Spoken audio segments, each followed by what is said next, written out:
time for me to get my stout on. That's right, it's been a crazy ass week. I've dealt with traffic, kids, soccer, etc., etc., etc., crazy ass customers and all that shit. That means I need a stout to get my chill on, my happiness factor on after I pour it down my neck and smile, hopefully. So, where are we going to go to acquire said liquid happiness? We're going to go to Evil Twin Brewing Company out of Brooklyn, New York, USA. Yay, yay! And what beer are we going to have from them? We're going to have their Michigan Maple Jesus. That's right, this is an Imperial Stout. It's a limited serving. It clocks in at 12% ABV and 50 IBUs. It's a new beer for 2016, and it features, what does it feature? It's saying maple in there. They're tricking it out with that. How are they doing it? They are aging this beer, that's right, in what? Bourbon maple syrup barrels. That's right, the self-same bourbon maple syrup barrels. Well, from the same company anyway. From Bliss up in Michigan, and that's where Founders gets their bourbon maple syrup barrels to put CBS, and they put, I think it was also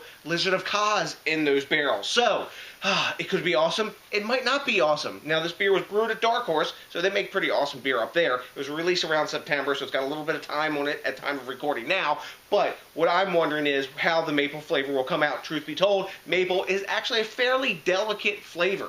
And to get like the maple flavor maybe we're accustomed to or we expect because of fake, maple syrup, maple flavored corn syrup that we've all poured on our pancakes before probably, or you have maple flavored cereal or something like that, whatever junk that we've put in our bellies over the years.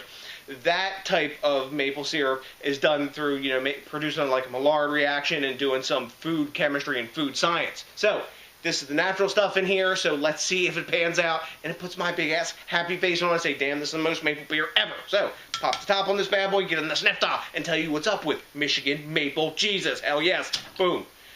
Tons of cannon smoke. It smells like a lovely stout. Not obsessively collectible crowns, just black. Come on, Evil Twin, you could have done better on that. So, let's get it in the glass. Damn, that beer is black. Hell yes. Let's give it a little elevation, see if we can coax some head off of this one. Maybe a little bit. Looks lovely. Man, it smells really sweet. I'm not getting like maple aroma from here, but I'm getting like a sweet smell. So it is completely black. I mean, freaking jet black. No light. Not even down to where the stem comes through. This is like total blackout. It's done. It's got a really dark chocolatey head when I swirl it. Man, we're gonna get nice glass lacing on this. We got freaking tons and tons of just alcohol like tearing down the inside of this glass. Looks like almost like a bourbon in there. Damn. Look at that. That's a really freaking dark stout. I like that. You know what? But it's got to smell good too. So let's see what's up with the aroma. Let's hope we get maple. Maybe not.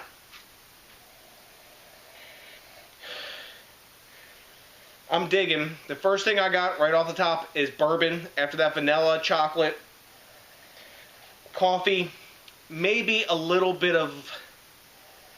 I'm digging for it. It smells really more like caramelized brown sugar than it does maple. Maybe that's the maple showing up. There's a definite sweetness to the beer. There's not an alcohol or phenolic alcohol aroma, but there is a spirit bourbon aroma. So that's alcohol, I guess. Big chocolate, fudge, a bit of coffee, It smells like a really nice barrel-aged stout. I'm getting a little bit like fruity, raisiny type thing. Smells delicious. I'm not really getting maple in the aroma, but I'm getting awesome barrel-aged stout smells. I'm liking that. Time to dive in. Cheers!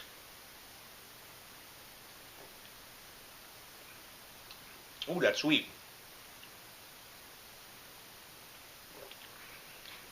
I'm getting a little bit of maple.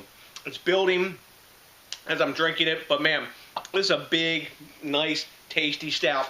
It's not super thick and gloopy, but it's got a nice, full, really coaty mouthfeel. A lot like Even More Jesus. Even More Jesus was a little bit thicker, but man, really nice bourbon character. Vanilla, chocolate, some coffee and roast notes on the back end. I'm drinking this about cellar temperature now. I am getting a little bit of maple flavor. Not really huge, not gigantic. Alcohol is really well hidden for 12%.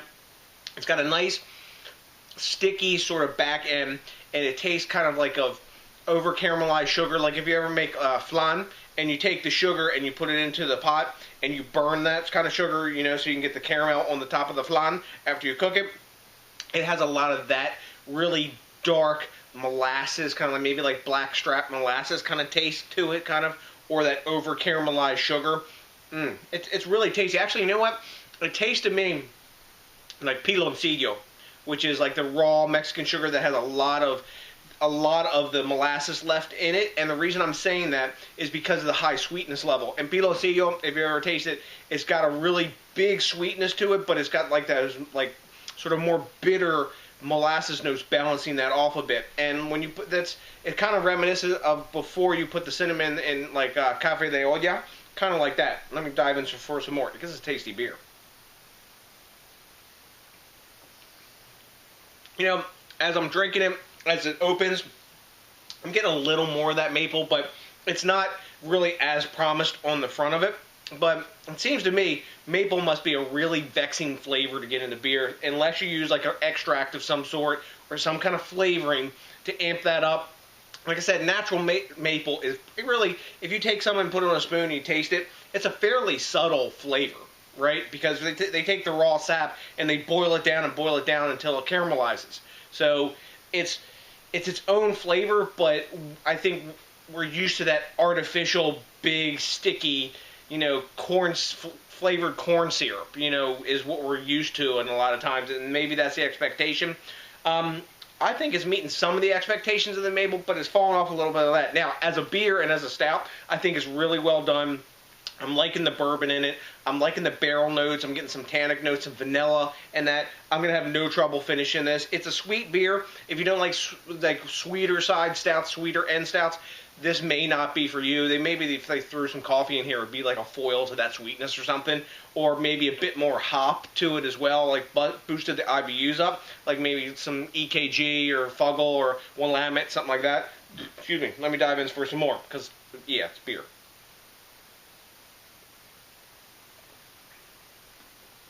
Yep, I'm digging that beer. Really tasty. It's not blowing me away. It's not like, damn, this is maple. I gotta crash on another bottle of this. But I am getting the slightest bit of the maple taste, but it's more of a barrel-aged stout with an accent or a hint of maple than saying, oh, look, I'm maple, I'm roaring at you, and I got a hint of bourbon or a hint of barrel aging character to it. But I do remember from the Brewdogs show when they tasted that maple syrup right from the barrel. They took a thief and they pumped some right out of the syrup aging in those bourbon barrels. They said, the Brewdog guy, I can't remember, I think it was James or something, he's like, damn, that tastes like straight bourbon. So maybe that's part of it as well. You know, expectations and reality are two different things. And this is a really solid, really tasty barrel-aged stout, and I'm digging it. So, what do we grade this beer? Rate Beer's given a 99. Beer Advocate's given a 95. So we got an A+ and an A. And Untapped is giving this 4.42 caps, which is definitely their super high A to A+ level kind of thing. I think I'm going to go 94 on this. It's an A-level beer that's just into my A scale, and I think it's really well done. Maybe, you know what? You know, I'm going to go to the 95. I think it's an A-level beer. It's really well done. It's not blowing me with my doors awful. It's like A+, hashtag Hundies or anything, but very tasty beer. Very well made, and I'd like to see definitely more barrel-aged stuff from Evil Twin. I would buy it for sure, and I would drink this again. I'd buy it again with, you know, even knowing that it's not like blowing my doors off with maple. That's just how it is. So my quest continues, which is a good thing. That means I can drink more beer. Anyway, so the next DJs BrewTube. Have you had Michigan Maple Jesus from Evil Twin Brewing Company out of Brooklyn, New York? If you have, let me know what you know, because I like the quid pro quo and the back and forth. I also really like it when you think locally, drink locally, and support the craft beer movement. That's pretty fucking awesome. I'm getting it done. Check out the beers behind me that have been consumed. Are you doing your part? Come on, support me. Oh, almost knocked my set over. Anyways. Also, which is really kind of freaking cool, is when you rate, comment, subscribe, and what do you gotta do? Oh yeah, smash that like button, because that, along with, I only need one bottle of Evil Twin Brewing Company's Michigan Maple Jesus to put my happy face on. Thank you, Michigan Maple Jesus. Mission accomplished, baby. You know what? I got my happy face on. We're good. I can kick it and drink the rest of this beer. So, to the next DJs BrewTube, thanks man to each and every one of you for watching, and I got nothing but a bunch of Michigan Maple Jesus drinking love for you, and you know what's coming? Hell yes, you're ready by now. I've been flapping my gums a long time. That's right, a big peace.